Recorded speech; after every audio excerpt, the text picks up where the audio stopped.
Those Damn Ross Kids is a podcast for adults, and the opinions expressed do not reflect the opinions of our employers or even ourselves. We'd like to hear from you. Give us a call at 419-528-TDRK to leave a voicemail, and we just may play it on the show. Yes, I'm here now. I have things to share. I've come forward with effort. Yes. That is the thing that we do. Not all the time.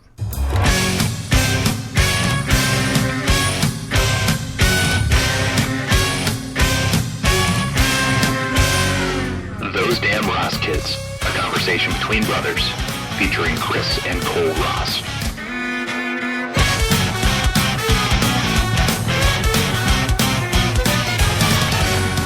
I've got stories to choose from. You have stories? Good. Yes. Good ones? I think so, yeah. Fruitful? I think fruitful. Okay. Yeah. Should we figure out where we're at? We're at 106.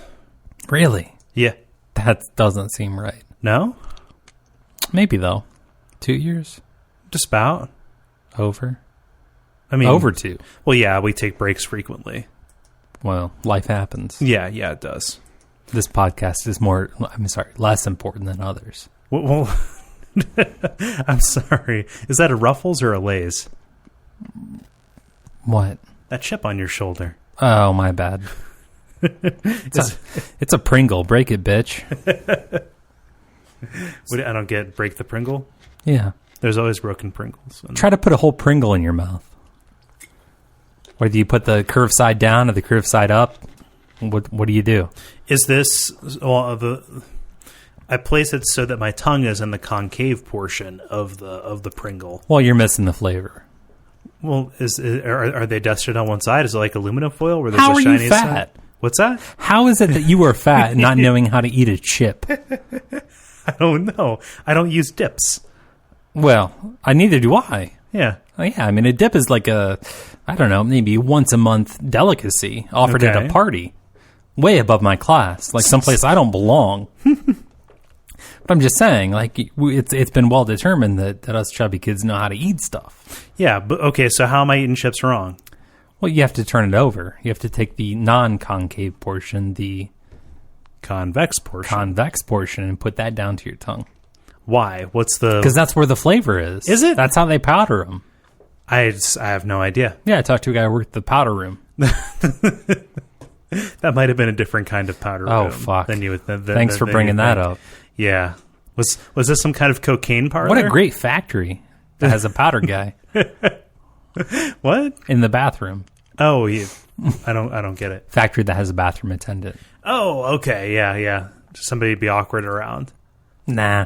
No? No, somebody throw your change at. Somebody you can just ignore. Somebody with welts on their arms so you can throw their change at them. Like little miniature targets. Yeah, I don't know. I'm trying to cut chips out of my life, so that's something. A beef you got. What's that? That's a beef you got. I suppose. Yeah. Good beef. I've never been a fan of Pringles. Not horse. They kind of taste like as you digest them. You know, at that front part. Rubio. I don't get it. You're reaching for a Coke. Well, and then the drink. Yeah? Yeah. Rubio. Are you in our world? Do you watch anything that happens? No, I'm not. Okay, did you watch the State of the Union for the guy that you elected? I caught the highlights. So what you just did was you reached across the desk that we're sitting at. Like way overreached the mic. You did, yeah. But you weren't talking when you did it. So you didn't see him trying to drink a Poland spring bottle of water? Yeah. No, I didn't. I didn't do that. Okay. So this was Rubio. He doing the rebuttal. Yeah, good on you for that. Should we pause? Because you just went and it's not much. It's a couple drops. Okay. So this is in the rebuttal, and he's talking and like he's chewing on gum. He's yelling at his friends. He's playing mic. thumb cymbals. Yeah. So He didn't really show up for the actual speech. He was practicing his flamenco. Little monkey boy. I suppose. I don't know. But yeah, I didn't see that. Oh yeah, he panicked. He's yeah, like he had like a full panty. Yeah, like he was chewing on a cobweb. And he reached for the bottle, and the bottle wasn't nearly as close as he thought. And like his head tried to stay on a swivel like this, and nobody will ever know this except you. But he went. was but way beyond Mike, but still in frame over here. Yeah. And then he comes back and he goes. Oh, thank God the spiders are gone. So did he? Okay, wait. So was he like Garth when Wayne left him alone? Was he just like, no, no, America. This is the problem: is that he didn't say, "Excuse me, I need to have a drink of water." Yeah, excuse me. Excuse me, I'm going to take a bump of meth off frame and then not make it. As the nation watches, I need to whet my whistle. Apparently, the nation wasn't watching. Well, I'm not representative of the nation, so this is true. Yes, we you didn't know a meteor hit our world until like 3 days later when it hit yours.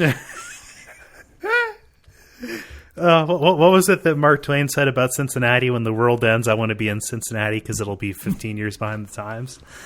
Something like that. So that is a quote, actually. Yeah. Yeah.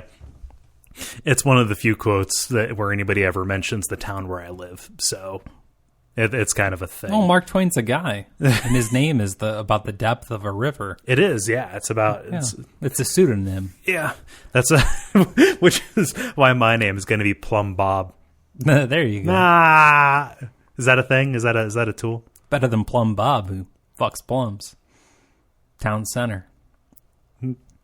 That'd be weird. Picture it.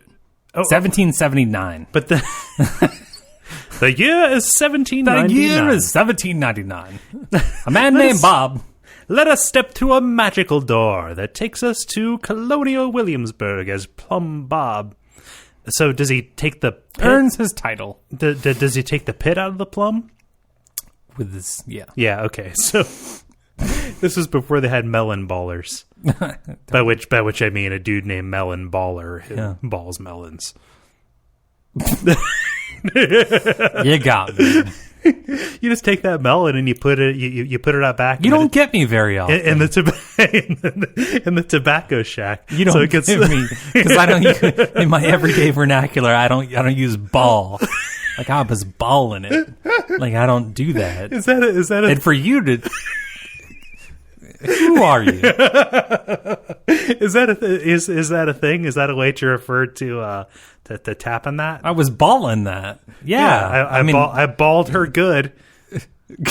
Hey, I'm gonna ball you, whether you like it or not. Here it comes, rolling in. That's funny. I don't know. Yeah, I don't. Yeah, you got me. Yeah, so I just shot through the heart. It might be, and you're to blame. I don't know. Like, I am disconnected from the entire world around me. I have no concept of time or how long things take. It's getting harder and harder for me to read social cues. Like I can't pay attention to anything. Sometimes I just lay in bed at night staring at the ceiling and faces come out. Am I losing it? Probably. Okay. I just want to make sure. It's a rite of passage in your family. Oh, man. No, I'm just... I couldn't... If you don't automatically close your eyes and feel like you're on a ship, you're wrong. Mm-hmm. Yeah. No, but as far as like the news and stuff goes, I'm exaggerating most of the rest. But just like we've talked. How do you not know about that though? About the Rubio thing? Because like I had to stop paying attention to political football. About the meteor hitting our Earth. I heard about it. I saw that thing. No, you didn't. You heard that one was going to come close, and I said that there was a meteor hitting us. Yeah, and you said what? Yeah, but that was the same day though. No. No, yes, you're right. Those events occurred the same day, but I talked to you 2 days later. Yeah. Okay. So because like that happened on a Sunday, like a week ago from when we're recording this. Yeah. And I talked to you on like Tuesday because you answer your phone like once a week for me. So yeah, I don't know. I just can't. I can't be bothered. I don't know how you live like that. It's pretty easy. How do you move forward without being scared? It's nice and quiet. I'm scared. They're terrified. Just not of anything anybody else is scared of. I'm a man of strange cares. Man. Let it be. Let it be. Yeah. So do you have like stories for me or stuff? Or, we should probably introduce the show. Yeah. Yeah. That's what I was asking you about, what episode this was. Yeah, okay. You're just like, it's episode... Yeah. So it is episode 106 of Those Damn Ross Kids. My name is Kole Ross. I'm Kris. We're here to entertain your asses, which we already did for about 10 minutes. So these things happen, I suppose. Yeah. Sometimes we tell stories, not about us, but about the world around us. Sometimes we don't. Yeah. Did you got it under control there? Yeah, I just dropped this. Okay, cool. Oh, I was more referring to the stories. Yeah. No, they're not. Tabs up. Tabs are open. Tell me a story. Tabs are open.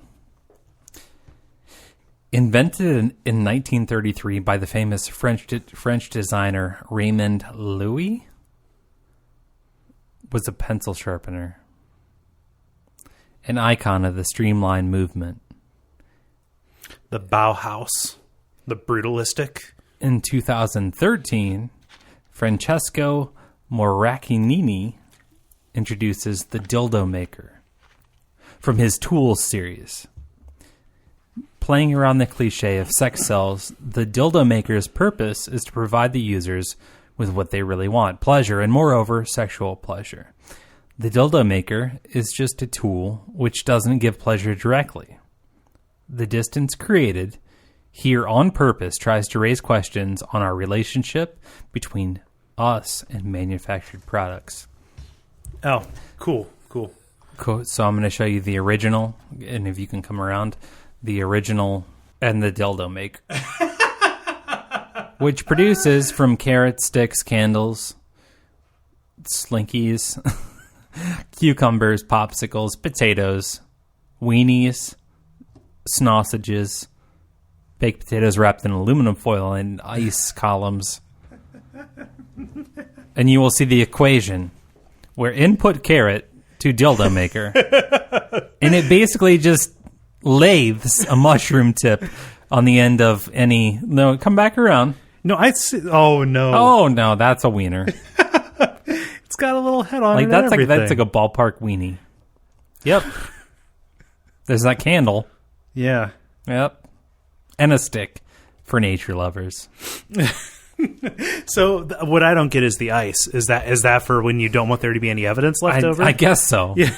The Pope will never know. What Pope? Because we don't have a Pope. No, we don't. He just up and done left. But yeah. No. So this Dildo Maker is essentially a 1934 pencil sharpener that makes a mushroom tip on anything you can jam in it. Yeah. Say jam in it? Jam in it. Okay. Huh. Here's the worry. Somebody's going to get drunk or high and put their actual penis in it. I would hope that it would probably just, just go around it? Trim off what God made wrong. Yo, dude, your dick's wrong. Yeah. Excuse me, your penis is incorrect. Excuse me, sir. I would ask you to check yourself vis-a-vis the penis area. Yeah, that's So that's where we're at. Like a beautiful pre-World War II jet engine looking pencil sharpener. Yeah. Turns into a way to drink Mountain Dew. It's just useless. Oh, yeah. Pop culture-y. It's just dumb. Okay, so like a way to drink them out. I don't like a crazy straw. Yeah, essentially. I mean, it's just like a novelty, like something that Makes no sense. I suppose, but I mean, people that want their Something we don't need. yeah, I suppose We have 3D printers. Why do I want this? that's the like. Have you seen a 3D printer? Because I'm pretty sure they're a myth. No, I think that on YouTube they're real. Okay, yeah, because nothing has ever been faked on YouTube. Well, there's the 3D pens, which is like puffy paint. I like those. Really? Not really. No, Huh. Yeah. Yeah. No, I know the 3D printers are a thing because like and all all of the wonderful gun control debate. There has been like there have been people saying like so what? We just outlaw people being able to 3D print guns? Like what is this, in the Line of Fire where John Malkovich is going to take a plastic thing and make a zip gun out of it? Like what? 3D printing is something that they tried. I think they tried to make for like space travel. Yeah. And that you take this printer and then make what you need on the other end. Yeah, so you just take the raw material, Sure. yeah, without having to be like, do we need a screw or do we need a nail? And it's wonderful technology. Go a space crescent wrench. Yeah, kind of. I mean, like think about Star Trek with the replicator, right? I never watched that. Well, they had a machine that could make whatever you told it to, and the logical conclusion of it was, it ended poverty and it ended hunger because you could just say like make food. How did you order it? It was $14.99. No, how did you like tell it to do that? I forget. Like Verbally? you just entered it in. Make like a tree. Make me a tree. Make like a tree. And leave. Yeah. Take it sleazy. It prints out Blade Runner legs. It prints out a scale model of Prince. Yeah. It's the Prince printer, and he's holding a dildo maker. I wouldn't put it past him. So, Chris, a writer for GQ spent 9 months wearing a 33-pound empathy belly to try and prove that pregnant women don't have it so hard. And he concluded, and this is a quote, "I learned that I am not man enough to be a woman. This suit just underscores that."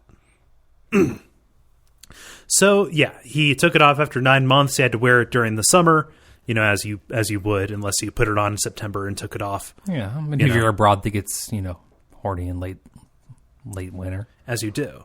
But yeah. So he does this. He's kind of like, yeah, this kind of fucking sucks. But there are people saying like, okay, so where was the heartburn? Where was the indigestion? Where was the diarrhea? Oh, he didn't even have it that bad. No. Where are the varicose veins? Where was the the stretch marks and the having to squeeze a whole person out of the equivalent of a gym sock. Sign, though. Well, that's the contract you sign with God. But when you're in the heaven's waiting room, waiting to be brought down. No, that's the contract you sign when you release semen into your vagina. Oh, okay, yeah. Yeah, that's your punishment. that's your punishment for being a filthy slut. Sure. Jesus. So yeah. So 99% of all, what do they call that? Conception is done on a pile of dirt. What's that? 99% of all conception is, concluded on a pile of dirt. Oh, yeah. Which makes them all dirty whores. Well, only if you pay them afterwards, which you don't. No. So that's you have to be close to the earth. You have to let your spare electrons flow into the into the topsoil. Otherwise, it all just kind of like gathers up and it messes with your aura. So you're right. Have you read about that? Have you read about earthing? It's that idea entirely. It's that if we spend all of our effing in the grave. No, it's the idea that because we're not barefoot on the ground that much, we have all this spare electricity inside of us, and that's what causes cancer and anxiety. It's real fucked. Sounds like it. Yeah, a little bit. Can you stop playing with that, please? Set that over Thank there. you. Thank you. Tell me a story. Real fidgety. Aerosmith's Steve Tyler has revealed during a episode of Australian 60 Minutes that he spent $6 million on drugs. Admitting, you could say I snorted half of Peru. Okay. Yeah. The rocker, who'd been sober for more than 2 decades until he became addicted to prescription drugs in 2009, was later successful with his treatment. But in the 70s and 80s, all the way up until 86 when he received treatment, he was a total train wreck. But that train kept rolling. Oh, yeah. It kept rolling. There had been rumors that he had spent up to $20 million. Mm-hmm. But he says, no, more like 5 or 6. More, no big deal. It's just a regular, just real yeoman's drug work. just a budget, you know. It's a living, really. What you set out for when you're a rock star. You know, it's just whatever. That's why all those bandanas were taped to his microphone. White blood from his nose. I suppose.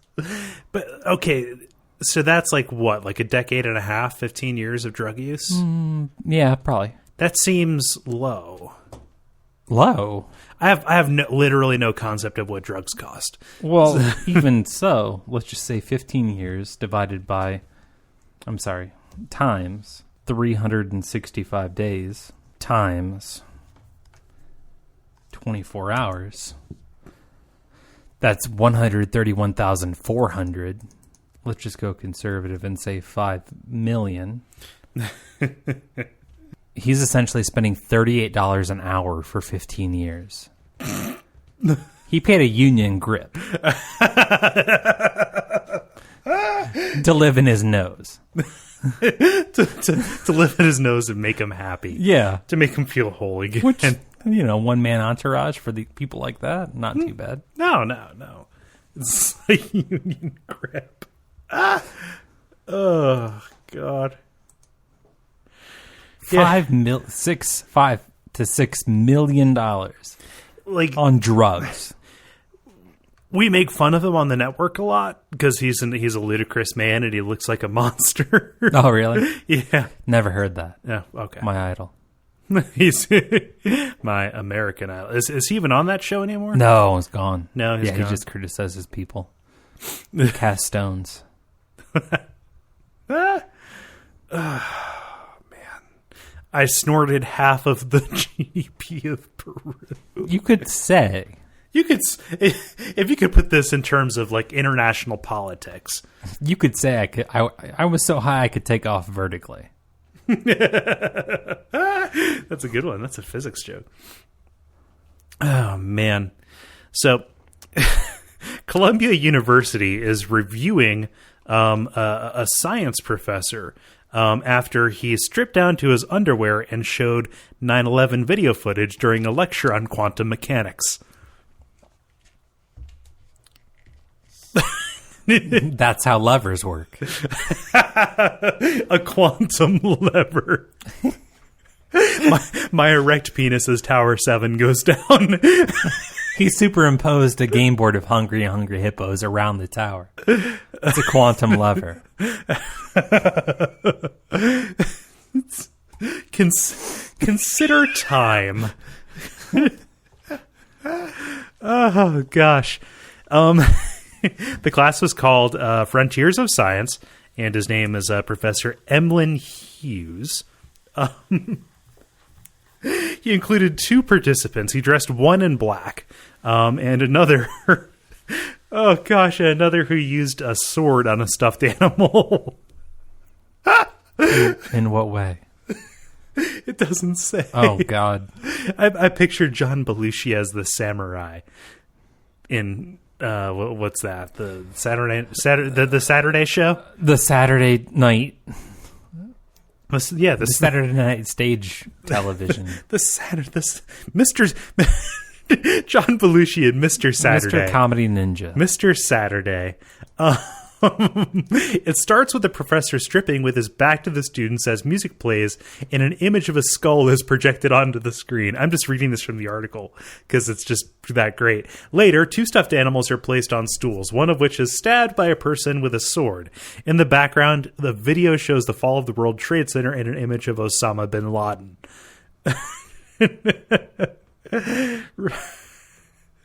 Hughes says, in order to learn quantum mechanics, you have to strip to your raw, erase all the garbage from your brain, and start over again.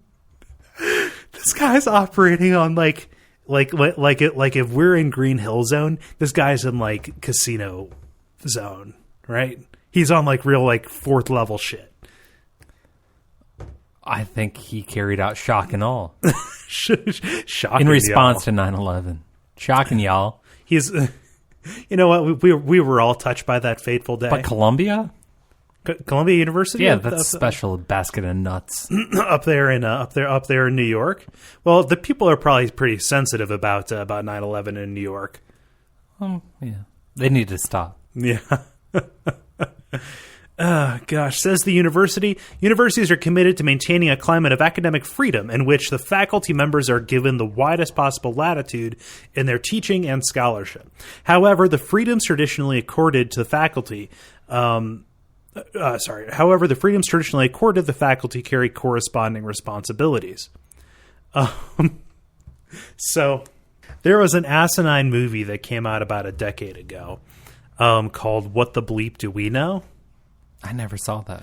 It was a bunch of like people who believe in the secret, who like maybe read a Wikipedia article on quantum physics and were like bringing out stories about how when the pilgrims ships or when the conquistador ships came, the Indians didn't see them because the ships weren't part of their worldview or something. Something real weird like that, and talking about how like quantum vibrations in one place can be corresponded to homeopathy in different places. It was real nut bar stuff, like real pseudoscience kind of things. Where did you see this? It was a theatrical release documentary. Where did you see this? I saw a trailer of it on YouTube. Yeah, you're talking like you saw the whole thing? I know what's in it. Oh, okay. Yeah. So I just wondered. Okay. No. Yeah, I thought you saw the movie. No. I thought you believed in it. Oh, God. So you're telling me that I should? No. Like, I'm going to be honest. That's probably the worst insult you've ever lobbed at me. I didn't know. Okay, no. You get excited when you know stuff I don't. Yeah, no. It's I never know whether I should know it or whether you say no, you're going to judge me for knowing it. It's real horse shit. Yeah. So I don't know. So whenever quantum physics is brought up, like that's where I usually jump off, because it's so often used to justify weird beliefs, which is real crazy. Yeah, I mean, maybe they got the signal wrong. 1, if by land, 2, you should flee.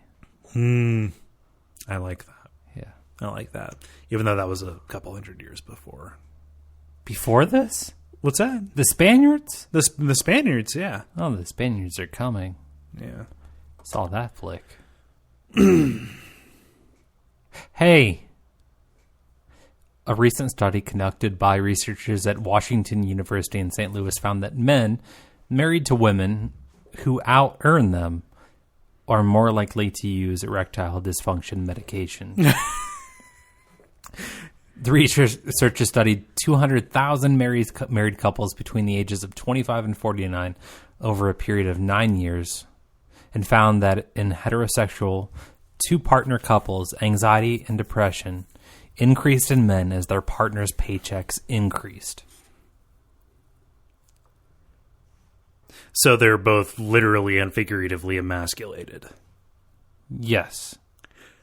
So is the idea that they're just like afraid that this woman is going to just up and leave? Well, it's mitigated by the fact that the researchers say that the biggest weakness with the entire study is their inability to observe the micro mechanisms of what's happening in these marriages. Oh, so like to look at like the motherfucker never takes out the trash, like that. Yes. Okay, so micromechanisms just equals the daily friction that everybody encounters in their lives. The dynamic, yes. Yeah. Yes. Other than that one fact, the woman outer. Right. So it's just one variable. Sure. Yeah. And they, kudos to the study. Correlation. But as a headline, it's great. Hey, small penis, make more money. Yeah, that's insecurities. And this was found on a woman's website. Well, yeah, it's I don't know. It's under Love and Sex. Yeah, I could see that. It gets hairy whenever money enters the situation. I don't know much of anything about anything. It's clear. So we make fun of Japan a lot. Japan, do. China. You could say that we're just incredibly terrified because they're coming to get us. Yeah, but one thing that tends to, let's say, be overblown is their sexual weirdness, right? So openly, outwardly, it's a very sexually repressive culture, and that's where all the weird stuff happens. Oh, sure. So we over here in the West think oh gosh, tentacles and girl panties in the vending machines and stuff, but that's not the mainstream. The mainstream is the fact that a replica of Michelangelo's David is straight getting fucked. No, they've got this creeping ivy that is going right into his butt, like that scene from The Evil Dead. Oh, good. No. They put it up in they put up the replica in a park in a small town, and the citizens and everything like that are calling for underwear on Michelangelo's David. Well, sure. It's just hanging out there. Who's Calvin Klein?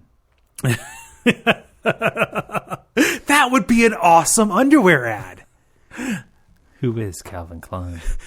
Michelangelo's David with Calvin Klein underwear on it. There you go. It wouldn't hide anything because he's rock hard. Oh, absolutely. Is that a grape leaf? No. What did they put on? They put fig leaves. That's a fig leaf. Sorry. Yeah. Well, there's there was that thing when the Dark Ages. Well, no, it would have been sometime between the Renaissance and the modern day. Your dinosaur. It has to be your bowl. Sometime between the Renaissance and the modern day, all of these, it wouldn't have been that. At some point when the church gained hold and people were like, yeah, we can't have all these dicks flopping around. They just went around with chisels and they chiseled off all these dicks. Oh no. But they didn't throw them away. They kept them. They kept the dicks. They kept the dicks. But in some monastery somewhere, there's just there's a big old box of dicks. Box of stone dicks. Yep. and then they plaster these fig leaves over over it, for modesty, right? Yeah. So the 16-foot foreskin, for Christ's sake, modest enough. It's got a carrying case. There's no problem. I think I found a use for the dildo maker. Holy shit! You're Jam right. those fig leaves on there and make a tip. Oh wow! Says a town official of Oquizimo. Yes, there we go. Oquizimo. It's the first time we've had anything like this in our town. Perhaps people are perplexed, says Yoji Muranaga. Yeah, so they've never seen dicks before, so it's not part of their worldview. There you go. Yeah. Don't see dicks on the horizon, do you? Neither do I. No, well. Okay, let's keep it in Asia. Men and women in that area have been known to do stupid shit.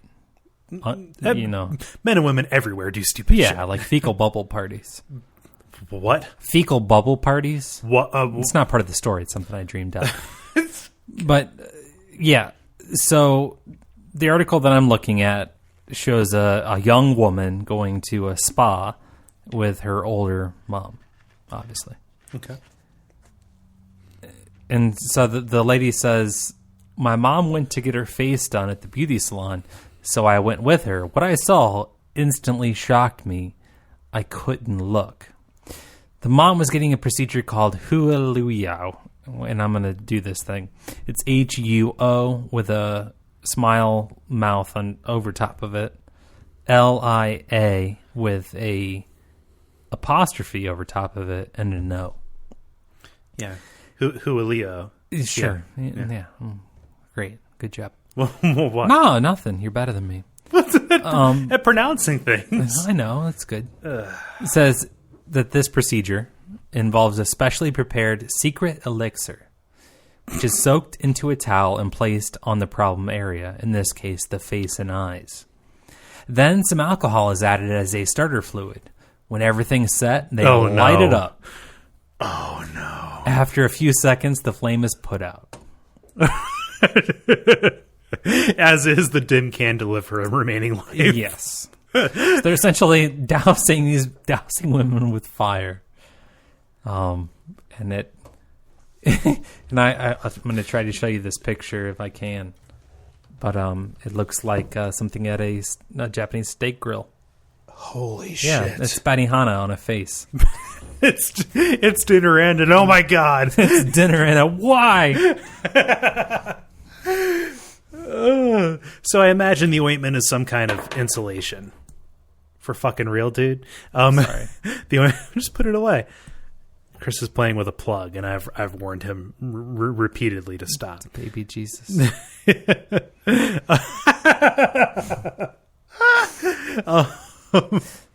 So I imagine that this is some kind of trickery where the cream is like some kind of fire resistant. No, it's cucumber kerosene. Oh yeah, cucusine. That was probably the dumbest thing. No, they sell that in Istanbul. Black market. Yeah. I'm gonna reference something from another podcast, but I've been going back and listening to Radiolab recently. I don't know what that is. Really? No. It's an NPR show. They've run some segments of their stuff on This American Life, but it's really, really well produced, and it's these two guys, and it's a show about like where science meets where science meets like people, humanity. It's real good. So they pick topics like just like numbers, and they talk about like really weird stuff. Just have like shocking but true, and things like that. It's real neat. They're talking about the placebo effect, and they told this anecdote about like this guy over, I think it was like in Africa or maybe it was like the West Indies, who he was skeptical about this stuff, but he found himself in a situation where he had to like somebody was like, oh please heal this person, so he sang a song, and then like a trick that you do when you're like a shaman or a healer or something is you put feathers in your mouth, and then you lean down over somebody's chest, and you bite the inside of your cheek until the feathers get bloody, and then just like you just like suck on that, and then you just like lean back and you go and you spit out these bloody feathers, and everybody thinks that you suck the evil out, and then they get better. So it's like that if you set somebody on fire. People do horrifying things to look beautiful, quote unquote. Do they show the after picture on that? No. No? No, it's not an advertisement. They're not advocating that this happens. You're not reading an advertorial. No, not at all. Yeah.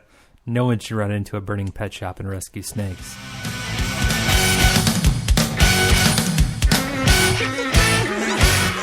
This has been Those Damn Ross Kids.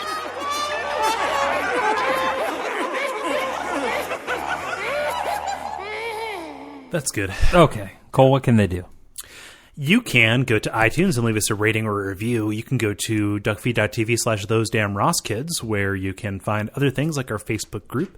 You can comment on that. You can comment on the individual episodes of the show, and you can tell friends. If you'd like to support the network monetarily, there is Duckfeed.tv/tipjar, where there is a link to Amazon. You go there, you have the same Amazon shopping experience, and we get a little percentage of that, and that does a lot towards helping us cover things like the website hosting these files, et cetera, et cetera.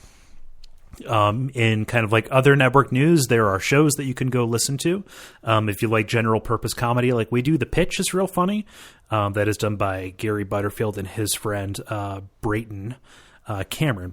I always forget his last name. Real funny show.